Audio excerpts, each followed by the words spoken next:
Good morning, everyone. Happy Friday, TGIF. It's Katie from Without a Crystal Ball. We are going to talk about Teen Mom 2's ratings today. Now, I think there's been a lot of speculation and questions about will the Teen Mom 2 franchise survive without Jenelle Eason and Barbara Evans. The dynamic between Jenelle and Barbara was always a ratings draw. We never quite knew what was going to happen between the two women. There were so many explosive altercations. There were so many erratic behaviors from Jenelle related to David. There was a lot of unpredictability that made viewers tune in. The social media that surrounded Jenelle Eason and her large following also became a draw because people wanted to see the things that were happening on social media and how they played out in the real world on Teen Mom 2. Other cast members on the show have had, equally dramatic storylines, but I think that so many people watched Teen Mom 2 for Jenelle. I know I made the statement after she was fired last spring that I had a feeling that something was going to happen with the ratings because much like Vera's departure from Teen Mom OG and the ratings slump, I had a feeling that many people would stop tuning in simply because Jenelle's storyline was such a big win. Her episodes or her times of when she was on screen had the highest ratings of all the other storylines, and they knew it. So I think in some points, maybe Jenelle didn't think she was going to get fired. Well, let's take a look at what it's been like before and after, because Teen Moms 2's ratings are kind of in the slump now. And it's been a powerhouse for the franchise for years. It's been even though it's the little sister to Teen Mom OG, this specific group of girls has a larger demographic of interest than the other group. It typically had averaged higher ratings than the OG girls. And so it's concerning, I would think, for a network to see what's happening to the ratings here. And I'm not sure how they're going to respond, but let's take a look at the actual numbers. Because this is going to be painting a picture to us that I think we can't really ignore. And I think, at some point, networks will have to make decisions. I realize that ratings don't necessarily dictate advertising dollars, but with the hefty price tag that these productions have, with several of the girls earning salaries of over $400,000 to $500,000 a year, plus their spouses making similar, this is not a cheap show to produce anymore as it once was.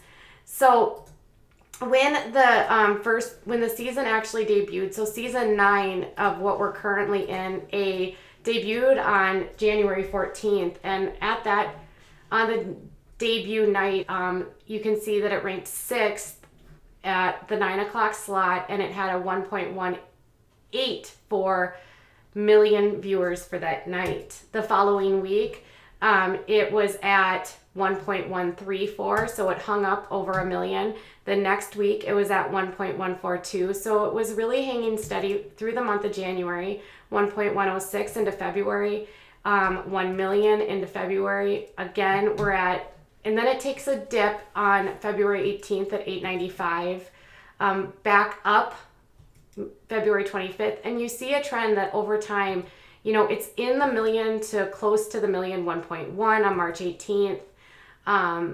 And this is well into the season. It's still pulling in nearly 1 million viewers per week. And you see that as it goes on, it still holds steady despite sometimes the interest in the show can wane as the season wanes on. But even towards the end of the season, here you see as they're approaching the reunion towards the end, there's only 885,000. But even it rebounds there to 910. But then here's where we are today. So today, this last week, this is a stark contrast. There were 665,000 viewers for October 22nd's most recent show. The show did not feature Kale Lowry. It did focus heavily on Leah Messer and her situation with Jeremy, and it also focused heavily on Jade's story. The previous week, they were at 692, and you can see they're falling to the 10th spot there. They were in the 6th spot this week, but the 10th spot the week before.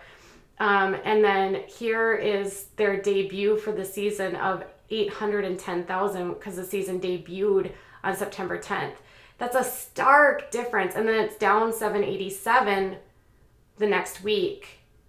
The week after that, it's up 784 and then down. Which, if you look at it from this way, 828 for October 1st, but then it's down to, hold on a second, 692 by the next week and 665 the following week. So this is not a good trend. They've lost almost 200,000 viewers in the first few weeks of the season. And if you look at it here again, you see that it started at 1.184. If they go on this track, they could be down 50% of their viewers within the same season. Even though it's a different season per se, it's still considered part of season 9. It's each season is broken into points A and point B, season A and B. And so this is season B of the 2-part series. This is a very big difference. If you want to look by comparison to, I have some information here. The competitor of them, I would say, and they don't compete on the same night, but Unexpected, which airs on TLC, which is a similar show that goes through teen pregnancy, you'll notice here, Unexpected has 1.496 million viewers, and this was last week. They have more than double the people that are tuning in.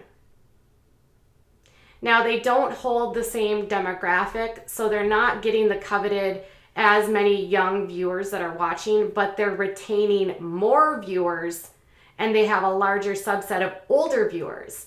So Unexpected has a much smaller price tag for production than the group at on Teen Mom 2. The girls on these seasons live very modestly.